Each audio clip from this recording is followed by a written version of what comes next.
Hi everyone, my name is Sonam and I am an experiential marketer by profession. So I am more into the intriguing world of events, hospitality, and yes, that's my expertise. My name is Roslyn Odoyo. I am a Nairobi-based lawyer that found herself in tech. So currently I'm working in technology.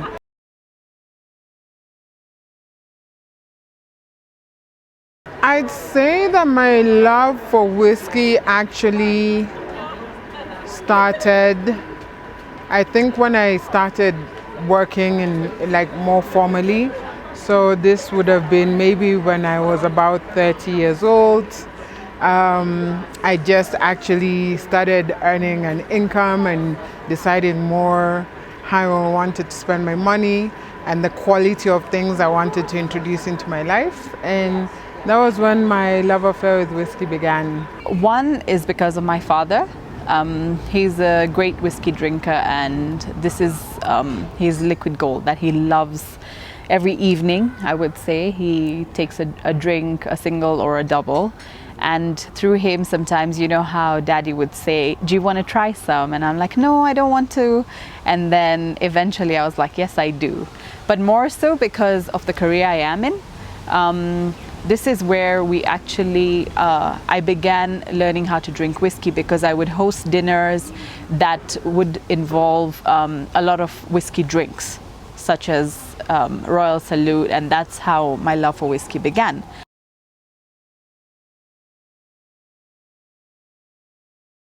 Digging deep into it is how the precision and, you know, how it's made, the times and the years it has taken to actually distinguish the flavors that come out in different whiskeys. And I really appreciate that because it's not just like your any other drink. A good bottle of whiskey is like a good bottle of wine, or it's like a good conversation. You know, there's different kinds of people and different kinds of personalities, but then you find that depending on the day, the time, and the person you're interacting with, your interaction can be very wholesome. So whiskey is like that for me. Like, I think that whiskey has different sides to it. You'll notice that even in whiskey tastings, there's what you taste to the front of your tongue. The finish hits different, and all of that. For me, I'm interested in things that don't pick the conventional path. So for me, whiskey doesn't have a conventional pathway to taste, and that's what I like about it. The complexity, the body, the character, the stories behind whiskey. Every whiskey has a story.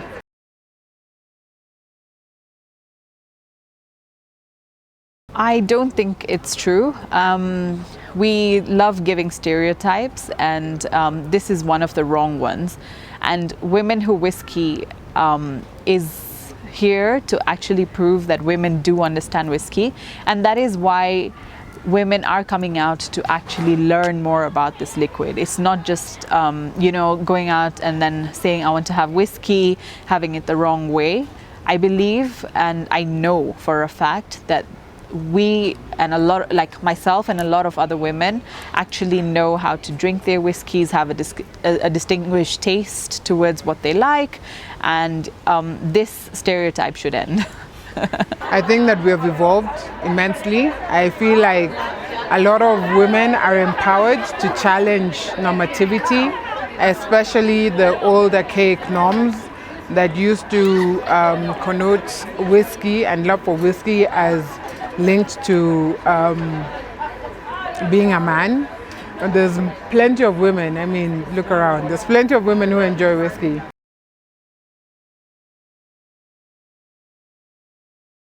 I have a couple, which I have picked up through my travels previously before COVID. After that, I haven't been able to go out and collect a few. It's more for an investment because some of these bottles haven't been opened. We don't know, maybe in future special occasions. During the pandemic, I don't know if I was so successful at collecting because most of the stuff I collect, I end up drinking. So when I was collecting, I was like, oh, I'm gonna start an Instagram page called Whiskishin and like share about my love for whiskey and what I collect. But eventually, I'm not so serious in my collection as to like age, like to keep my whiskey for investments, because that's another thing you can do with whiskey. If you buy like reserve bottles or things that are like collectibles, they actually, as an investment, they actually mature like really quickly, really like the whiskey auctions, like whiskey bottles very easily can even demand as much as £100,000, $100,000.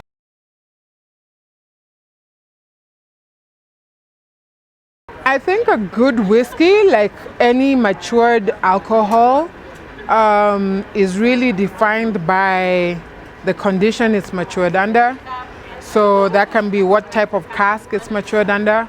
That can also link to the kinds of ingredients that go into it, largely like what kind of water. So that's why you have like for single malts or like for most whiskeys, the link to their origin is important. So they'll say like if it's a Speyside whiskey, a lot of the Speyside whiskeys are like traditionally when they were being matured, the water came from this river or from this ocean, and like there's stories around it, And if it is a blend, it's about the palate of the blender. And if it's a single malt, it is just really about like the body. So for me, I'm more of a finish girl. I know like some people are like, oh, what does it taste like on your palate? But for me, it's all about the finish. So when it has like a strong character finish that kind of you're like, like it hits you with that, like, yeah, that for me is like, that was a good whiskey.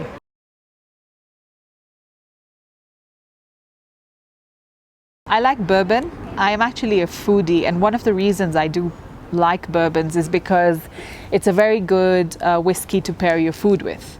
And because I'm in the hospitality industry, I look out for more of that. But as a whiskey drinker, I'm open to trying out many others. And of course, for the years to come, I have a lot still pending. I'm an Islay girl, so I like Islay whiskeys because I like peaty. So the smokier, the better for me. That means I like the Lagavulins, I like the Bomos, I like any peaty whiskey. More recently, or like a newer player, is things like Smokeheads. They're really, really good. So I really like smoky palates.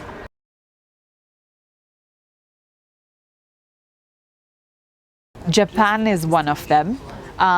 Japanese whiskey is not only have I tried it, but is known to be really perfected, and it's something distinct.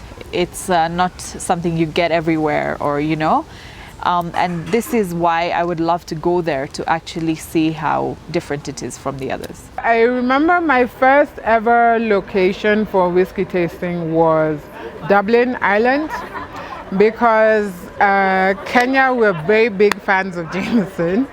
And so I was like, oh, I want to see where it's brewed. And so I went to the Jameson distillery and I had a tasting there. That was my first visit. I am a very big single malt girl, as well as the single malt based blends like Johnny Walker. So for me, going to the home of single malts, which is Scotland, is a must. And I really enjoy Japanese whiskey because a lot of the Japanese whiskey have some very old histories that are interesting.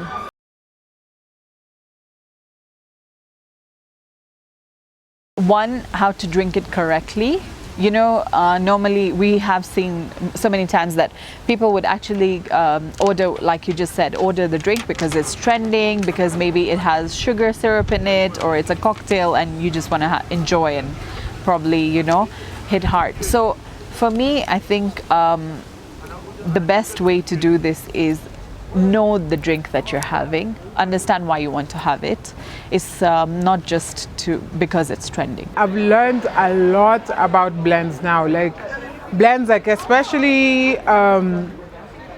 like I'll give an example, like Johnny Walker. Like most of the Johnny Walker series like are blended from very magnificent lines of whiskey, most of which are my favorite. And so that gave me like a deeper appreciation for blends. I didn't know that when I first started enjoying whiskey. I used to be a whiskey snob. I used to be like, oh, I only drink single malts and blends are not a real thing.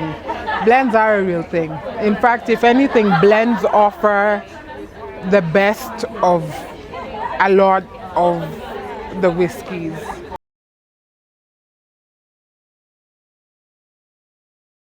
Most of them I do enjoy just on the rocks or with a dash of water.